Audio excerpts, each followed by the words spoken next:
carrier is en route to the Middle East with other military assets from air, land, and sea expected to begin flowing into the region in the coming days and weeks. The White House still leaving the door open, though, for a potential strike. The president and his team have communicated to the Iranian regime that if the killing continues, there will be grave consequences. The president and his team are closely monitoring this situation, and all options remain on the table for the president. Only President Trump knows what he's going to do, and a very, very small team of advisors are read into his thinking on that. Senior fellow at the Independent Women's Forum and member of the Council on Foreign Relations, Dr. Qanta Ahmed joins us now. Dr. Ahmed, thank you so much for being here. So the president is sending military assets to the region, and all options remain on the table. But there's also this Wall Street Journal report that says President Trump was told an attack on Iran wouldn't guarantee the collapse of the regime. The reporting goes on to say the U.S. officials and Middle Eastern partners told the White House the regime was unlikely to fall after a massive bombing campaign, which could instead spark a broader conflict. Smaller assault packages, meanwhile, could boost morale among protesters, but ultimately not change the regime's crackdown. So taken as a whole, how do you view all of this and where things go from here?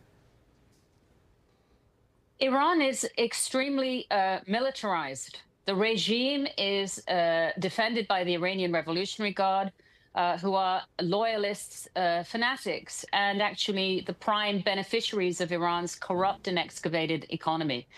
It is imperative the United States stands with the Iranian people, and I do believe the president will make the decision to strike ballistic missile launchers, manufacturing capabilities, drone factories, a number of other assets to begin with, which can be readily targeted by the United States without ground troops or any kind of invasion, which would be unacceptable for the president and the American people.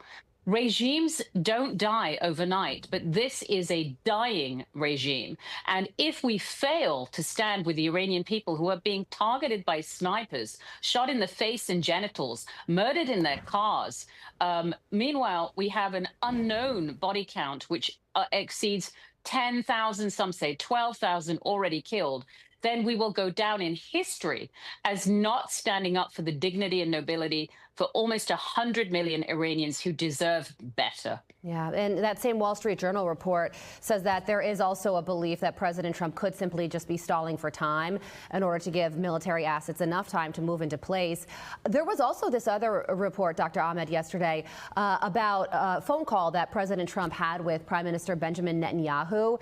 And that reporting says that the Prime Minister encouraged President Trump not to strike right now. And one of the reasons is because he's concerned that a larger conflict could be